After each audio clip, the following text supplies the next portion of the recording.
एक minute sir, इसके बाद इनका भी जी हाँ भाई बताइए, भाई से बात जी जी बहुत शांति से बताइए। आप बताइए, मैं ये जानना चाहता हूँ ये प्रोटेस्ट क्यों है, आप बताओ। सर प्रोटेस्ट है इस्तीफे के एजुकेशन मैं खुद आया हूँ और धर्मेंद्र प्रधान के इस्तीफा चाहिए। आप ये मानते हो कि ये गलत हुआ है? बिल्कुल बहुत गलत हुआ है, इस्तीफा चाहिए ही चाहिए। चलिए आप एक बार बोलिए कि धर्मेंद्र प्रधान इस्तीफा दें और धर्मेंद्र प्रधान इस्तीफा दे, धर्मेंद्र प्रधान इस्तीफा दे उस चीज के लिए, और उस चीज के लिए जो प्रोटेस्ट हो रहा है मैं इसका फुल समर्थन। बिल्कुल समर्थक हूँ। अरे आगे कश्मीर फाइल के पोस्टर क्या कर रहे हैं, कश्मीर फाइल के पोस्टर क्या कर रहे हैं? एक मिनट इन्होंने सवाल करेंगे, इन्होंने सवाल अगर ये एक बार भाई एक एक करके जिसके बच्चे गए उसके साथ बहुत गलत हुआ। मैं कह रहा हूँ धर्मेंद्र प्रधान को इस्तीफा देना चाहिए। यहाँ पे कश्मीरी फाइल्स के पोस्टर क्या कर रहे हैं? वही तो पूछना चाह रहा हूँ, कश्मीर फाइल की प्रोपेगेंडा क्यों? स्टूडेंट का क्या मतलब है इससे? सुनो धर्मेंद्र प्रधान के इस्तीफे की बात है ना, यहाँ पे कश्मीरी फाइल्स के पोस्टर क्या कर रहे हैं? सिर्फ कश्मीरी फाइल्स के नहीं, मणिपुर का टी शर्ट पहन के घूम रहे हैं कि मणिपुर इधर वो भाई आया उमर खालिद की बात करते भाई, उसने उमर खालिद कौन है? मैं छोड़ दो लेना क्या है वो भाई क्यों कर रहे हैं? यहाँ पे धर्मेंद्र प्रधान के इस्तीफे की बात हो रही है। मुझे ये बताइए, जब मोदी जी पाकिस्तान में जाके बिरयानी खाया आते हैं तब तो आप कुछ नहीं बोलते हैं, नहीं किसी के साथ फोटो खिंचा ले पाकिस्तान से तो सोनिया गांधी उमर खालिद कोई पाकिस्तानी है क्या? उमर खालिद देशद्रोही है, आतंकवादी है। कहाँ से है? कहाँ से? आपको नहीं पता उस पे यूएपीए लगा पड़ा है? मेरे से क्यों पूछ रहे हो कि कौन है उमर खालिद? मोदी पाकिस्तान जाके बिरयानी खा रहा है। भाई उसकी वो 5 साल से जेल में है यार, तो यही नहीं पता कि कौन डिसाइड करेगा। कपिल मिश्रा को जानते हो आप? कौन कपिल मिश्रा? दिल्ली में मंत्री है। हाँ बताइए, भाषण सुने हैं तुमने? हाँ बताइए ना, आपने सुने हैं भाषण? अरे तो बताइए सर, उसी के मतलब बात कर रहे हैं। आज के 5 साल हो चुके हैं जी, उसके ऊपर एक FIR लिखी गई। अदरवाइज वहाँ जज का ट्रांसफर हो गया, FIR तक नहीं लिखी गई उसके ऊपर। तो सर एक सेकंड सर, आपने कपिल मिश्रा की बात करी है सर, क्या कश्मीर को भारत से अलग कर देने की बात सही है? सही है?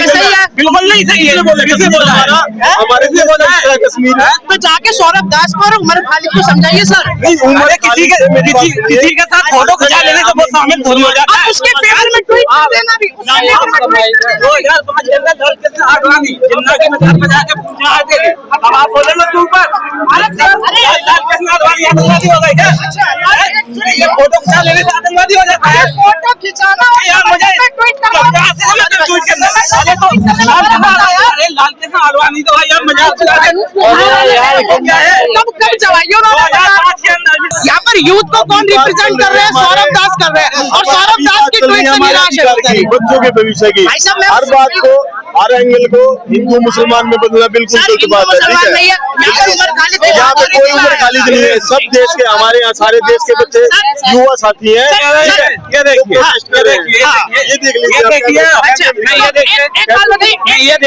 ये देखिए पहले आप। अरे तो आप मोहम्मद अली जिन्ना को आप क्या मानते हैं? क्या मानते हैं? आप क्या मानते हैं? आप क्या मानते हैं? मोहम्मद अली जिन्ना क्या है आपके लिए? वो तो एक आतंक मतलब देश हित के लिए सही नहीं है।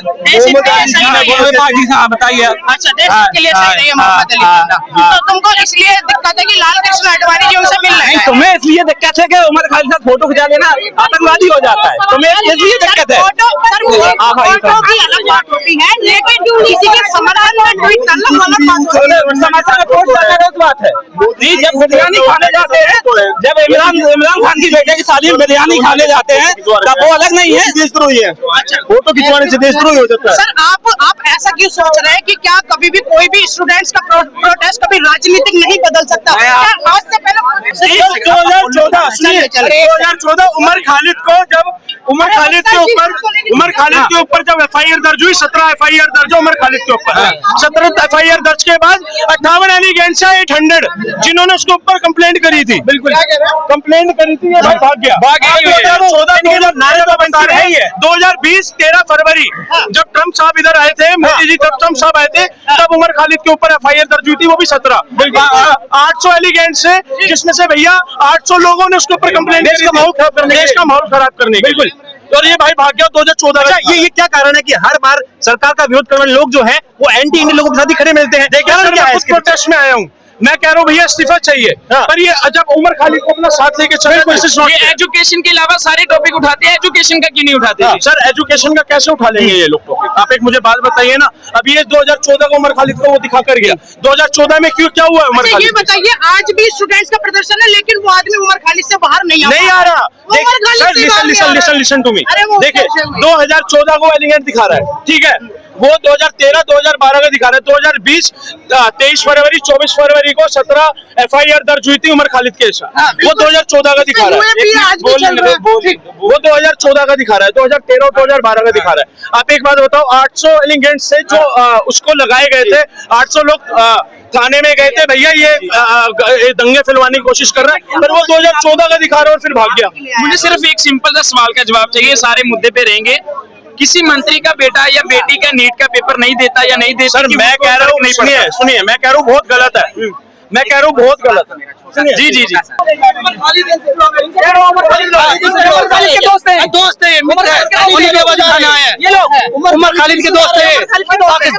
हाँ हाँ दोस्त है, पता नहीं कैसा है, उमर खालिद के दोस्त है।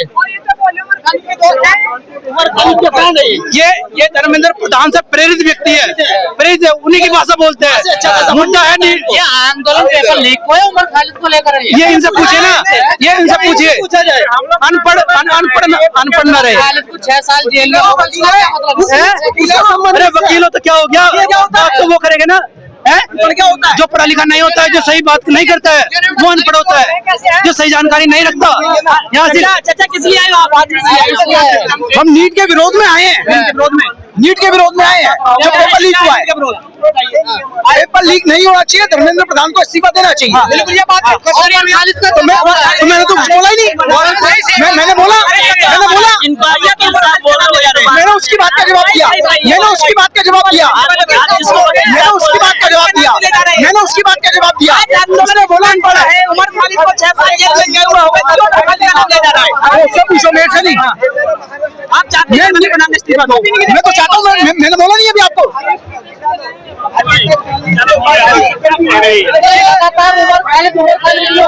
अरे उमर खालिद को ये लेकर आए, या उमर खालिद का कोई मतलब ही नहीं है, ये आंदोलन को बिगाड़ने के, हाँ आंदोलन को बिगाड़ने के व्यक्ति है। अभी ये पूछा जाए, ये पाकिस्तानी कहाँ से आए ये? तमाम मोदी मीडिया वापस आओ, मोदी मीडिया वापस, मोदी मीडिया वापस आओ, मोदी मीडिया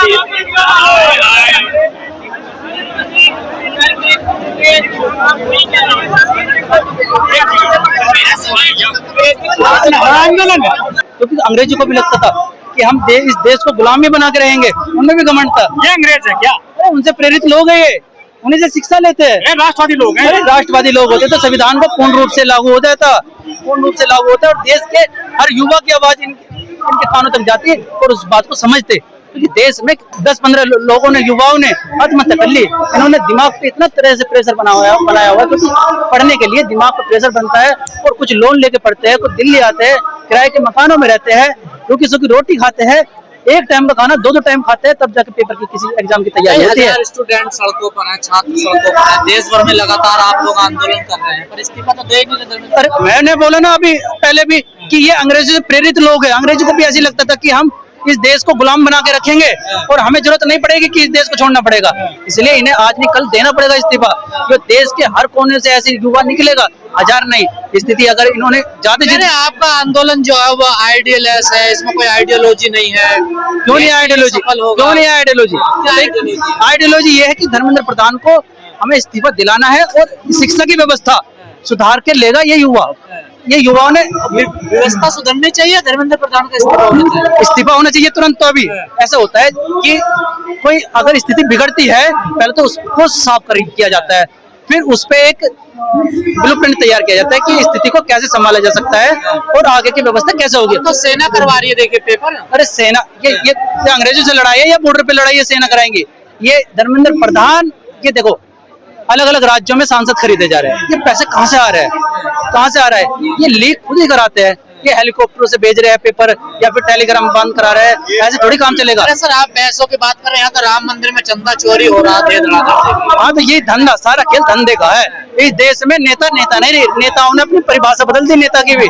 धंधे का खेल, सारा खेल धंधे का। राम मंदिर से इतना पैसा लूटा गया है, क्यों लूटा गया है? ये सारा खेल धंधे का है, पैसे का है। और ये फंडिंग कहाँ से होती है? इसलिए तो होती है। अभिजीत के ऊपर हमला भी हुआ राजस्थान में, देखिए। देखो अभिजीत के ऊपर हमला हुआ, ये आरएसएस के लोग हैं, आरएसएस से जुड़े हुए लोग हैं। आरएसएस से उम्मीद क्या कर सकते हैं? वायलेंस की उम्मीद कर सकते हैं। इंसान गलत है, हाँ बस।